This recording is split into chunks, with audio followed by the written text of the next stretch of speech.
Hello, my beautiful souls. How are you today? I am so excited to be here. I have been anticipating this full moon in Libra and offering this reading. My moon is in Libra, so I'm always very excited when the moon is in Libra, and especially that full moon, right? So little just knowledge, I guess, knowledge drop or whatever you want to call it. The new moon is about creating intentions, right? Planting the seeds. So as the light of the moon grows, so do our intentions. And then the full moon is right, we've reached our pinnacle, and now the moon will start to wane. What do we need to release to get ready for the next cycle of growth? So we had the new moon.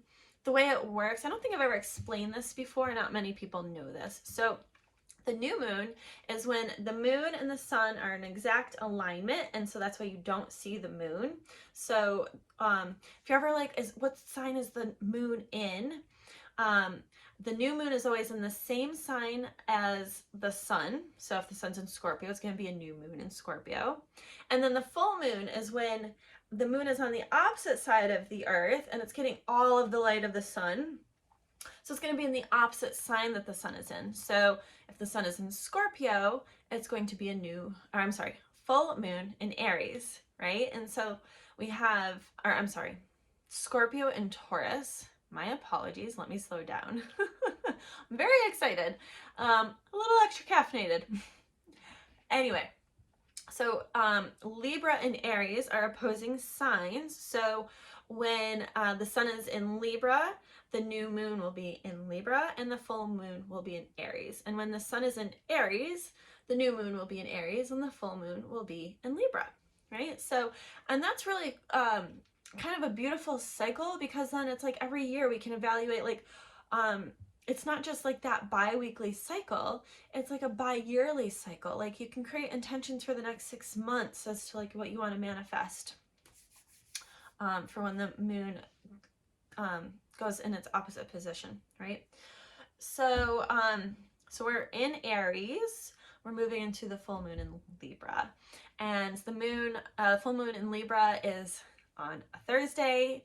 I am speaking at the Soul Calling Women's Summit, Soul Calling Success Summit, geared towards entrepreneurial women who are ready to take the next steps in showing up for themselves and creating the life that they love, finding that place of joy to thrive.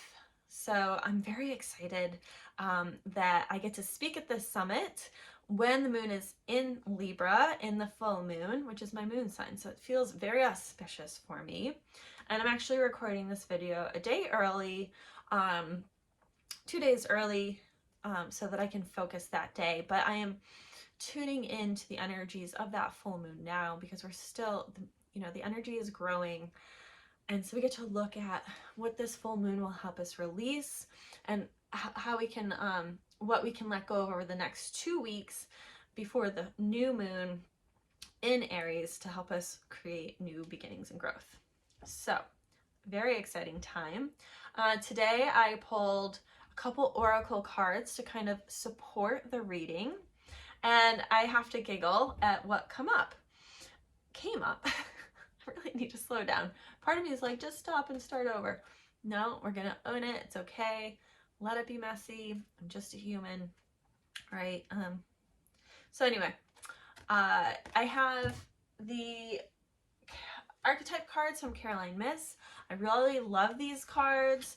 I think there's like 55, 60, 72 cards actually, different archetypes that like represent roles in our life. And I like to use the archetype card as like, where are we now? And then I'll bring in the Ascended Masters card by Doreen Virtue to, well, how can we facilitate and grow from this point? What can we do to amplify the message of the archetype?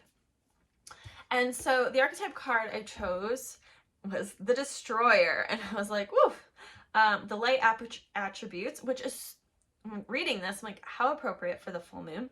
Releasing what is potentially destructive, preparing for new life. Ta-da! Right? Because So let's just talk a minute about the signs that these occurrences are happening in. Right now, the sun is in Aries, the beginning of the astrological cycle. And this is all about beginnings and growth, right? And Libra is the sign of relationships and balance. So like Aries kind of represents the self and Libra represents others, right? So we have this duality of self and others. And so we can kind of release these energies that are getting in the way of, maybe we're like focusing too much on the self, maybe we're focusing too much on others. It really depends on what's showing up for you in that point in time. And also like where your moon is in your chart. The shadow attributes of the destroyer: intoxication with destructive power, destroying other dreams or potential. So right, we have this, like you can either destroy other people out of pettiness, out of jealousy. I'm so jelly. Or we can release that which is no longer serving us, right? So that we can grow into the best version of ourselves, so that we can have better relationships with those around us. We can either take them out, or we can build ourselves up and in turn build everybody else around us up, right? That juxtaposition of self and relationship. Whoop! And so the Ascended Masters card that helps facilitate this, we have Paravati for positive change. Wow. I mean, how perfect was that? Like, I don't think I could have gotten a perfect match if I had like searched through the cards and found it. Like, I just pulled these randomly, right? So we've got that destroyer, like releasing what's not working, positive for positive change. And I always love reading what, oh, here it is. Paravati, positive change. Your likes and dislikes have changed, and you've outgrown situations that that once appealed to you. These positive developments signal your spiritual growth. Paravati is the Hindu goddess of mountains, marriages, and households. And Paravati was born in the mountains. Shiva fell in love with her and her devotion to helping the planet, and they became united and had a son, Ganesh. And I am a huge fan of Ganesh. He's shown up a lot for me in my life. So having the mother of Ganesh facilitate that positive change, letting go of what's no longer serving us, helping us have deeper relationships, more meaningful relationships, that's what will help us grow, okay? Letting go of those not so good relationships so that we can grow. So now we'll turn to the tarot deck for the full moon in Libra. Where have I created my harmony in my life in the last 6 months? I'm using the spread from Biddy Tarot. I'm doing my tarot certification through her, and she sends out lovely readings every week. And so this week I'm using her for inspiration for my spread instead of creating one for myself. Page of Swords. So Libra, again, is that air energy. Aries is that fire energy. We have the Page of Swords reversed, so air energy to start. Where have I created harmony in my life in the last 6 months? So the page cards really represent like a new beginning after a life lesson is kind of the way I like to think of them, right? And so the swords represent that intellectual energy. So there's been a lot of learning that's been going on, and now we're ready to use that information to do something good with it. And it's reversed. So, maybe this is about creating change on a personal level, the relationship to self. There's been some harmony within yourself in the last 6 months. I know I feel that on a very deep level. I've been working to develop deeper harmony with myself and who I am and my message. How can I create more balance in my relationships? We have the King of Swords reversed. Interesting. Nothing's really coming to mind as to like what that means. I'm gonna keep going with reading and see what shows up. Where do I need to be more objective in my life? The Wheel of Fortune. Well, this is a huge card, and this really speaks to these archetype and Ascended Masters card. Wheel of Fortune is about the cycle of change, right? Like there are a lot of things that just happen that are out of our control. There are seasons and there are cycles, and then we have to learn to live with them. And so maybe where we need to be more objective is like not getting so caught up in those cycles and feeling like the victim, but truly recognizing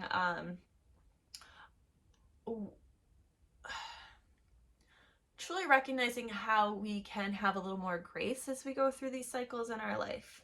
Okay.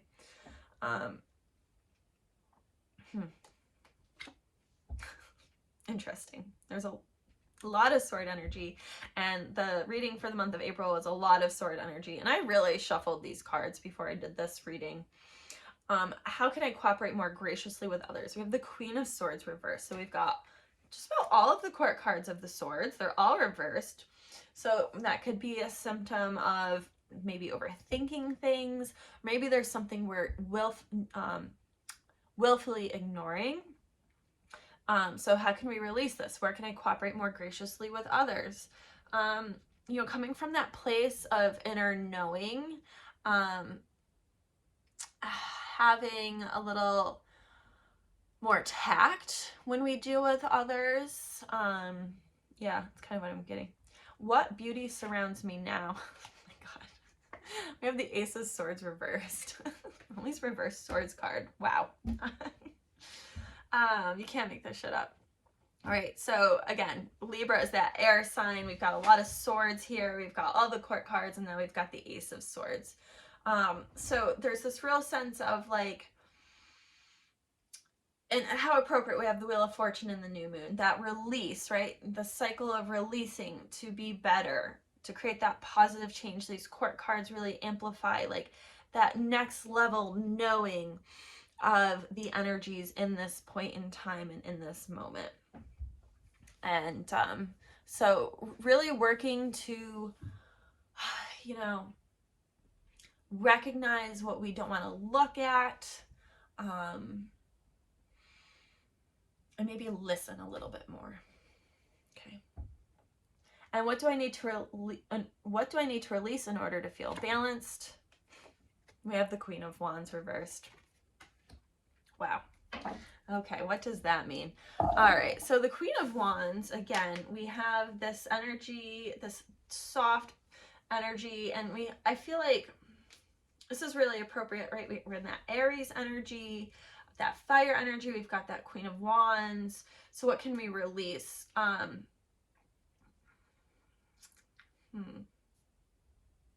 What can we release to feel balanced? Well, there's a lot of reverse cards. The only upright card here is the Wheel of Fortune. Everything else is reversed.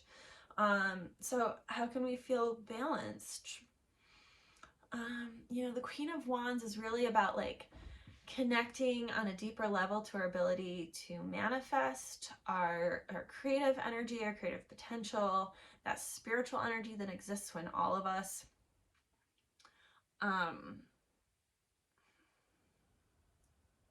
But maybe we need to get a little more grounded.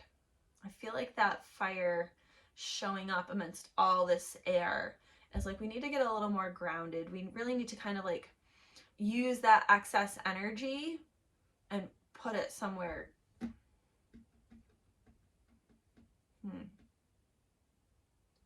Releasing what is potentially destructive and preparing for a new life, that positive change. We've got the Wheel of Fortune. We have almost all of the court cards of swords. I mean, it's just about all swords. And then the Queen of Wands. This full moon in Libra, it's about that balance in relationships.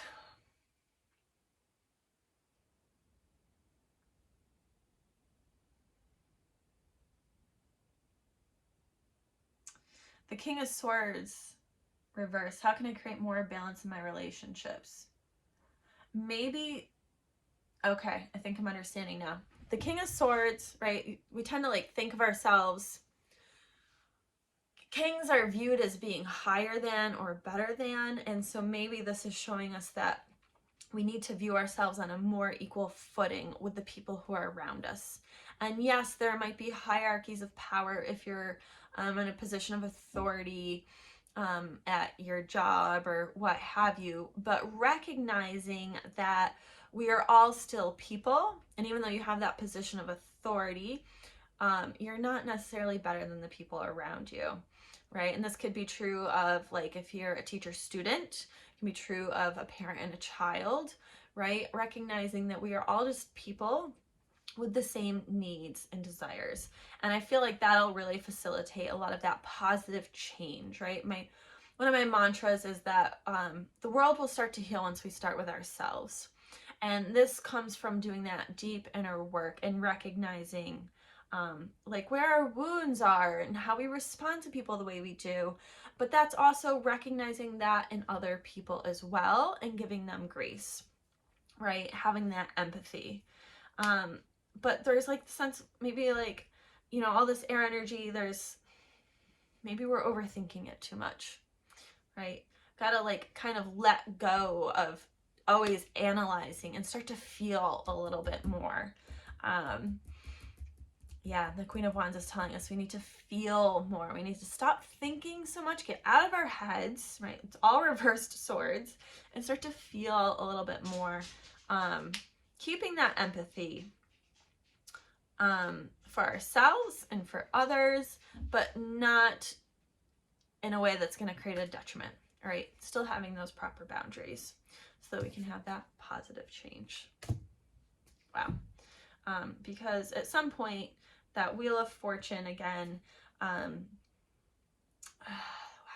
yeah, we gotta be, you have to surrender a little bit to the cycles in life, okay? But surrender to our higher selves. How do we respond to this in the best way possible? Wow, that's really powerful. I'm like a little overwhelmed, I'm not gonna lie, by this reading.